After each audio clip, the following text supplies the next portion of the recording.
Here are dating standards and red flags ladies and gentlemen should look out for.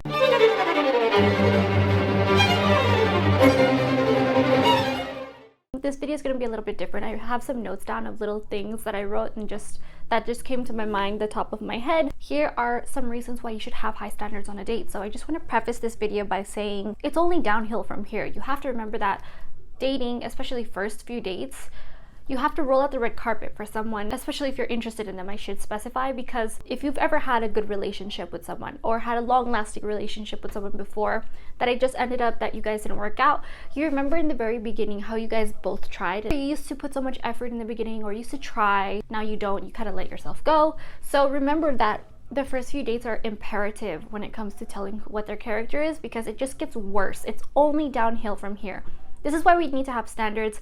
It's not woke to have standards today because nobody wants to be held accountable, but if you understand what chivalry is, it literally is standards and keeping gentlemen accountable. Questionable confirmation. What is this? So this is the first red flag to look out for. I'm not talking yellow flags, I'm saying hard red flags. The reason questionable confirmation exists is because hookup culture has made everything so iffy and unsure, uncertain.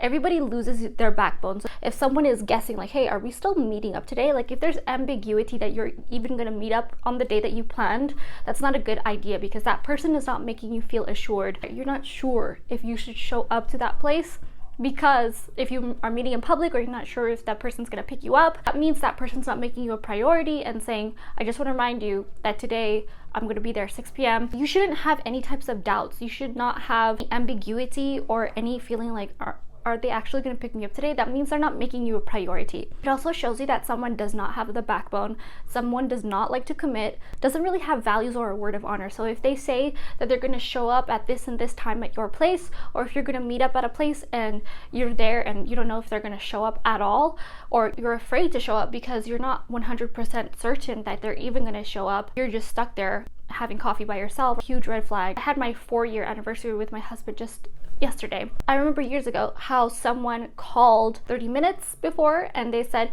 hey, do you need more time to get ready? And I thought that was a huge sign of a person not sticking to the time. I know the date was casual, but it was kind of a sign that the person didn't expect me to be ready on time. I prioritize people, especially people I care about or want to impress. I roll out the red carpet for them and they don't have to ask me that. It's not a contingency. When people make a date and then you're not even sure of it, that's a huge red flag. Another one is a first date that's a movie or a concert. So if someone brings you to a music festival, they're obviously not thinking things through. They'll think that they're interested in you, but that means they're interested in an idea of you because they don't actually know you and they think you're gonna like something that you're not even sure that could go awry. If the date does go awry, you are stuck there with that person at a music festival. You have a ticket and you feel like you owe them, so you stay, or you want to be polite. Avoid that date idea altogether. So if someone takes you to the movies, if someone takes you to a concert, that's like a few dates in, or you have been dating is what I should say, because you guys already have this established connection. When someone brings you to a movie, that means they're not there to get to know you. They just want to do something with someone. If someone doesn't have the confidence to do things alone, if they're afraid to go to the movies alone, if they're afraid to go to the restaurant alone, and they could do that with your friends, you could do that with your family, you could do that alone. It doesn't necessarily mean that you have to go on a date, especially a new person that you're trying to get to know. They're not really there to get to know you. So that's a red flag when someone doesn't really think through activities for the date. So if someone is not prioritizing you, think of the activity. So are they actually there to sit down and talk to you while doing something, or to get an understanding how you are handling adventures? So next is when someone doesn't have common courtesy.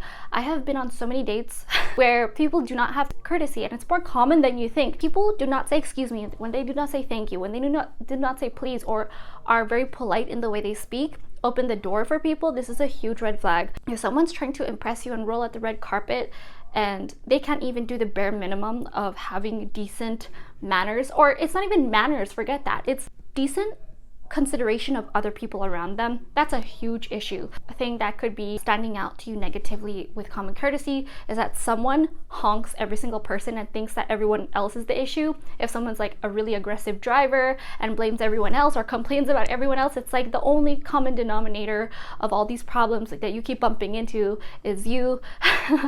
Or you live in a place where it's not a nice place to take that person, where it's not a relaxed situation, it's like a stressful, high anxiety place where there's a lot of traffic or there's just a lot of inconsiderate people on the road, don't take someone to a stressful place or put them in an uncomfortable position. If someone is late, this is also a huge red flag.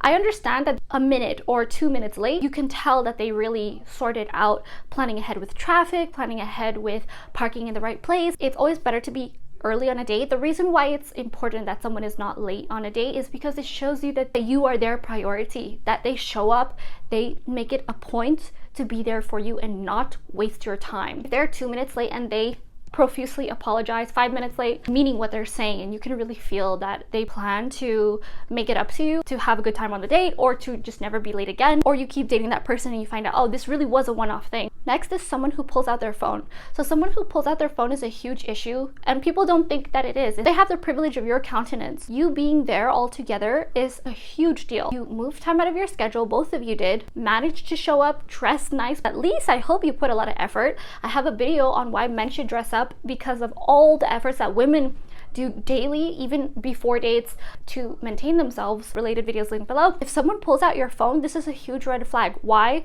Because they don't care about you. That's essentially what you're saying. Why are you on your phone on a date? You're literally here for just like 1-2 hours. Can't even give that person your time when you've skewed everything in your schedule just to see this person, and you can't even give them that proper priority of your full attention. That's crazy. What you do when you do need to pull out your phone, if you are expecting a call that just cannot be dismissed, say if you have someone from Hong Kong calling you at a certain time and you need to answer that call, you have to tell them ahead of time and say, I'm expecting a call from Hong Kong.